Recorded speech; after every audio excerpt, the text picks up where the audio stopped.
Look at the furnace. I said, look at the flames that are trying to consume everything you've built.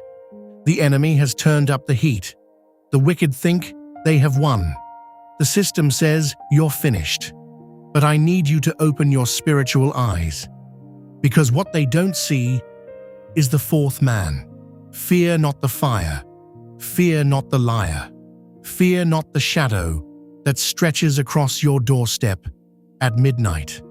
There is a king walking in the midst of your catastrophe. They bound the three. They wrapped them tight in garments of limitation, garments of oppression. They threw them into the blaze so hot it killed the soldiers who dared to throw them. That is the level of heat you are facing right now. The heat that was meant to be your grave has become your stage. The enemy heated the furnace 7 times hotter. 7. The number of completion. He thought he was completing your destruction, but all he did was create the perfect environment for a miracle.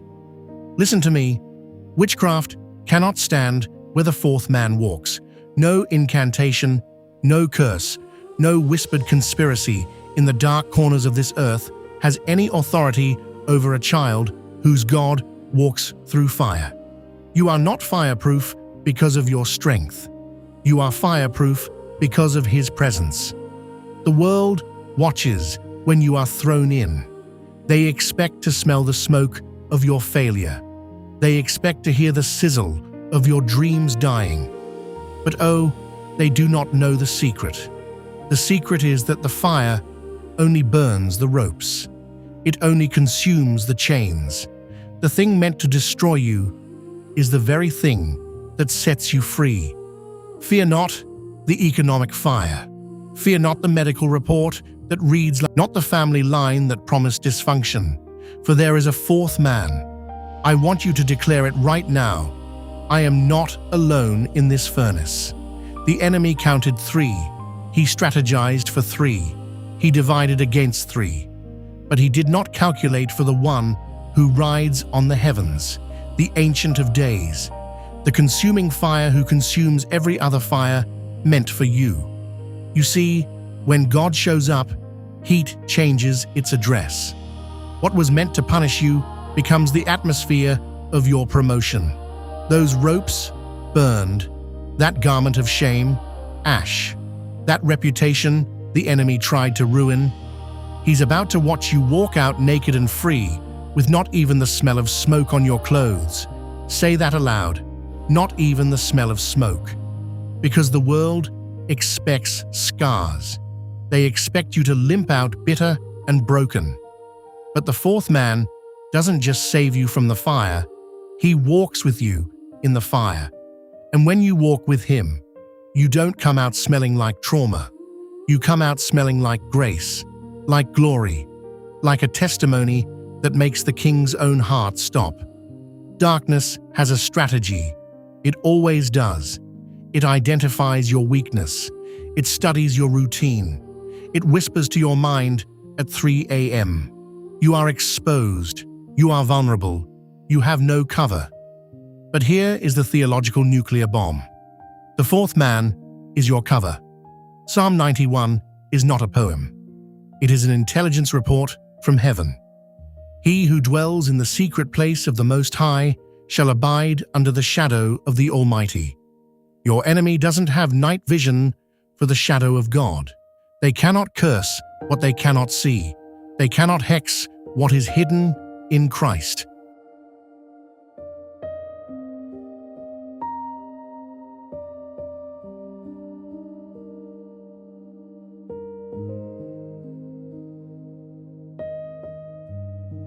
Fear not the rituals done in the midnight hour. Fear not the candles lit against your name. Fear not the psychic who has spoken destruction over your future. Because I serve a God who laughs at divination. The Bible says, surely there is no enchantment against Jacob, no divination against Israel. You want to know why? Because when the enemy looks for you, all he sees is a burning bush, a fire that does not consume, a presence that blinds his operation. You are not lucky. You are not fortunate. You are covered. The 3 Hebrews didn't beg to be let out of the fire. They didn't negotiate with Nebuchadnezzar. They said, "Our God is able to deliver us. But even if he doesn't, we still won't bow." That is the level of authority I'm calling you to today. Not deliverance from the trial, but peace in the trial. Because here is what the enemy never understands. The fire that kills the unbeliever is the same fire that unveils the Son of God to the believer. The king looked in and said, "Did we not cast 3 men bound into the fire?" And then, in utter confusion, I see 4 men loose, walking in the midst of the fire, and the form of the 4th is like the Son of God. Let me break that down. The enemy only saw ropes. God saw freedom. The enemy only saw defeat. God saw a parade. The enemy planned for 3 corpses. God delivered 4 kings. You have been looking at your situation and counting yourself as one. But you are not one. You are a majority. You and the 4th man are a quorum that darkness cannot vote against. Fear not the fire of divorce that threatened to consume your home. The 4th man is walking through that hallway.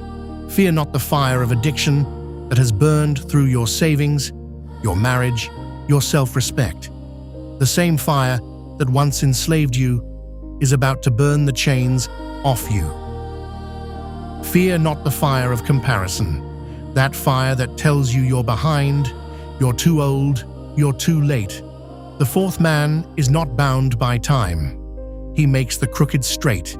He redeems the years the locusts have eaten. Fear not the fire of cancellation. They tried to cancel your voice. They tried to cancel your purpose. But cancel culture has no jurisdiction in the furnace of the Holy Ghost. What God sets on fire, man cannot extinguish. Fear not the fire of depression, that heavy flame that presses on your chest, that thick smoke that blurs your vision.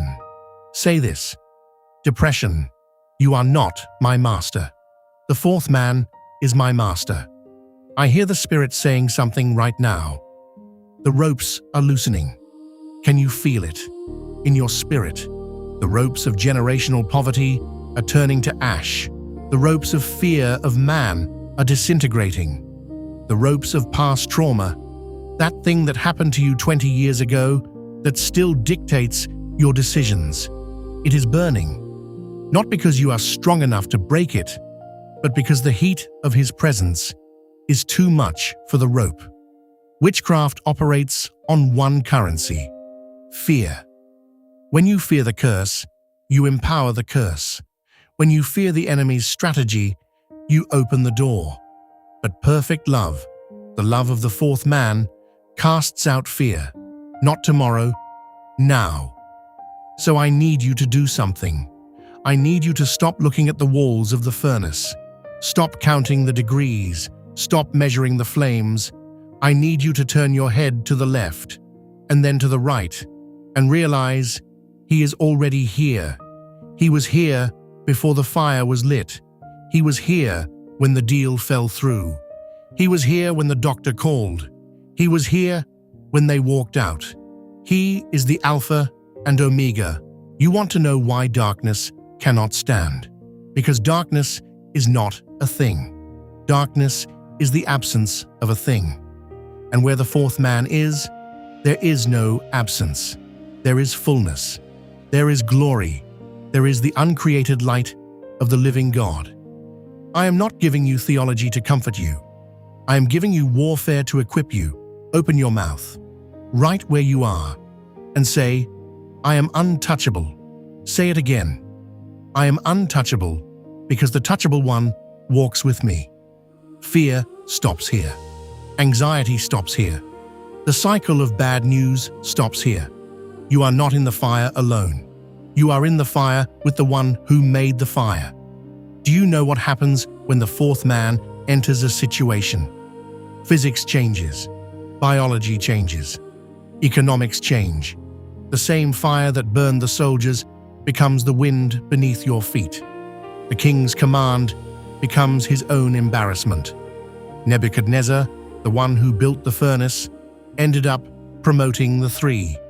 The enemy who builds the trap ends up funding your destiny. That is the justice of God. That is the mathematics of the kingdom. You don't need to fight back. You don't need to curse anyone. You don't need to visit a prophet to break a spell. You just need to sit still in the fire and let the fourth man do what he does best: show off. When he shows off, governors bow, systems crumble, reporters take notes, history books are rewritten. Your testimony is not for you. It's for the king. It's for the skeptics. It's for the ones who said, "Where is your God now?"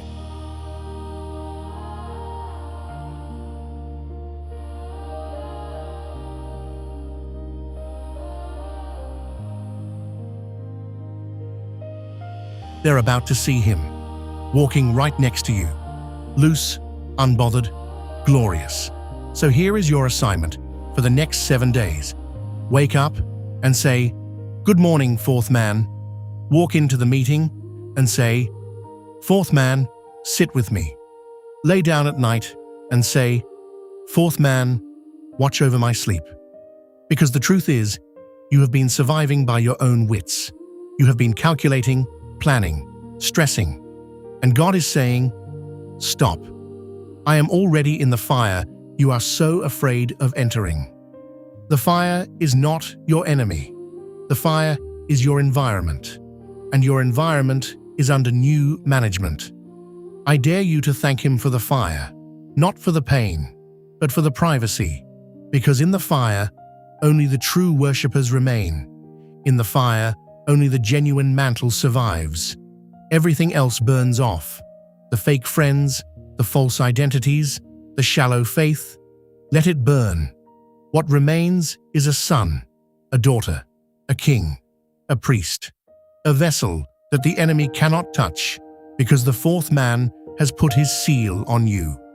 Fear not, for I have redeemed you. I have called you by your name. You are mine. When you pass through the waters, I will be with you, and through the rivers, they shall not overflow you. When you walk through the fire, you shall not be burned, neither shall the flame kindle upon you. That is not a poem. That is a covenant. So lift your head, wipe your eyes. The rope is gone. The guards are dead. The door is open, and the fourth man is extending his hand. Are you going to stay in the corner, curled up, waiting for the end? Or are you going to take his hand, walk out of this furnace, and make the world ask, "Who is that walking with them?" Walk. Walk out free. Not even the smell of smoke. Glory.